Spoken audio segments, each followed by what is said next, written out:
So if you want to make 6 figures, you can't just be talking about you want to make 6 figures. You hear what I'm saying to you tonight? If you do the 3 things I tell you to do tonight, I guarantee you, whatever it is you want to do in life, you'll be able to do. You will be able to accomplish whatever you want to academically, financially, relationally, whatever. So 3 things. All right, now I'm going to tell you this story. I got to get out of here. And the story is about, you guys have probably heard about this before. It was a young man who, he wanted to make a lot of money, and so he went to this guru, right? And he told the guru, I want to be on the same level you're on. And so the guru said, if you want to be on the same level I'm on, I'll meet you tomorrow at the beach at 4 a.m. He like, the beach? I said, I want to make money. I don't want to swim. Guru said, if you want to make money, I'll meet you tomorrow, 4 a.m. So the young man got there at 4 a.m. He all ready to rock and roll, got on the suit, should have wore shorts. The old man grabs his hand, said, how bad do you want to be successful? He said, real bad. He said, walk on out in the water. So he walks out into the water. Watch this. When he walks out into the water, it goes waist deep. So he's like, this guy crazy. Adrian, he's like, I want to make money. He got me out here swimming. I didn't ask to be a lifeguard. I want to make money. He got me in. So he said, come out a little further. Walked out a little further. Then he had it right around this area, the shoulder area. So this old man crazy. He's making money, but he crazy. He said, come on out a little further. Came out a little further. It was right at his mouth. My man like, I'm about to go back in here. This God is mine. So the old man said, I thought you said you wanted to be successful. He said, I do. He said, walk a little further. He came, dropped his head in, held him down, hold him down. My man getting scratching, holding him down. I got you. I know you brushed it out, but I got you. He had him held down. I need you for an illustration. He had him held down. Just before my man was about to pass out, he raised him up. He said, I got a question for you. Somebody answer the question for me. He said, when you were underwater, what did you want to do?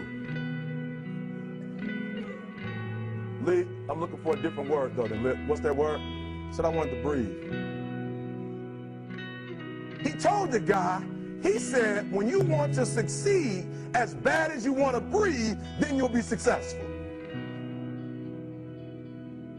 I don't know how many of y'all got asthma in here today, but if you ever had an asthma attack before, you short of breath, SOB, shortness of breath, you wheezing. The only thing you trying to do is get some air. You don't care about no basketball game. You don't care what's on TV. You don't care about nobody calling you. You don't care about a party. The only thing you care about when you're trying to breathe is to get some fresh air. That's it. And when you get to the point where all you want to do is be successful as bad as you want to breathe, then you'll be successful. And I'm here to tell you, number one, that most of you say you want to be successful, but you don't want it bad. You just kind of want it. You don't want it badder than you want to party. You don't want it as much as you want to be cool. Most of you don't want success as much as you want to sleep. Some of you love sleep more than you love success. And I'm here to tell you today, if you're going to be successful, you've got to be willing to give up sleep. You got to be willing to work off for 3 hours of sleep, 2 hours. If you really want to be successful, some days you're going to have to stay up 3 days in a row. Because if you go to sleep, you might miss the opportunity to be successful. That's how bad you gotta want it. You gotta go days without, listen to me, you gotta want to be successful so bad that you forget to eat. Beyonce said once she was on the set doing her thing, 3 days had gone by, she forgot she didn't eat. Because she was engaged. I'll never forget when 50 Cent was doing his movie, I did a little research on 50, and 50 said that when he wasn't doing the movie, he was doing the soundtrack. And they said, when do you sleep, 50? Sleep. He said, sleep. Sleep is for those people who are broke. I don't sleep. He said, I got an opportunity to make a dream become a reality. Football players, how many football players? Got anybody like football in here? Raise your hand. Anybody like football?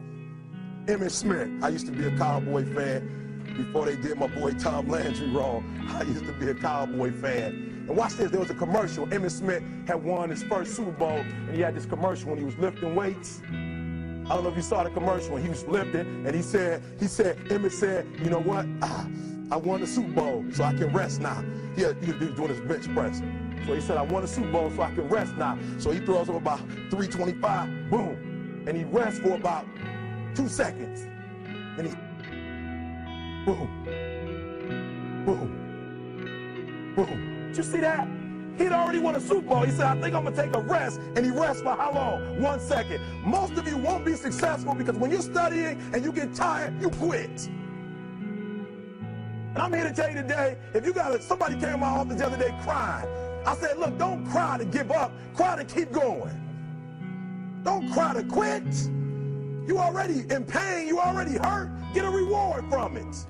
Don't go to sleep until you succeed. Listen to me. I'm here to tell you today that you can come here, you can jump up, you can do flips, you can be excited when we give away money.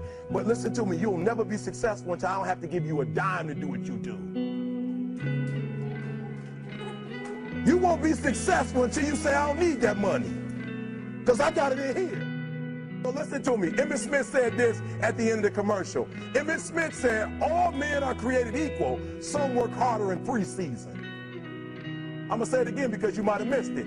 All men are created equal. Some work harder in preseason. So that means that there are some people who are going to see the professor, going to see the TA. And even when the professor says, I don't meet with you, my TA meets with you, you say, I don't want to talk to your TA. I don't pay the TA. I pay you to teach me. So you're going to have to find some time to meet me. If I got to meet you at the mall, if I got to meet you at your house, you are going to see me. Listen to me. All men are created equal. Some work hard in preseason. When I went to college, guys were way smarter than me. 4.0s, 3.0s. They went to the Ivy League high schools, came to Oakwood from these great high schools.